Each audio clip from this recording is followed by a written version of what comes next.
how to disable app auto updates on Play Store. Hey everyone, welcome back to the channel. In today's video, I'll show you how you can disable app auto updates on Play Store. So now without further ado, let's get started. So first thing first, open the Google Play Store on your phone. And now here, once you're inside the app, simply tap on the profile icon shown in the top right corner of the screen. And now from here, what you can do is simply scroll down and tap on settings. And now here, once you are inside the settings, just tap on network preferences.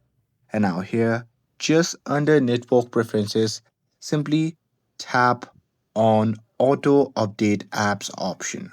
And now here, once you tap on it, at the bottom you'll see two options, that is update over Wi-Fi only, and under that you will see option labeled as don't auto update apps. So what you can do is simply tap on it to check that option, and now here, once you have done it, you can simply go back, and once you're done with it, now the auto updates will be disabled for all the apps. And that's it. With this, if you found this video helpful, then don't forget to like, share and subscribe to get updated for more videos.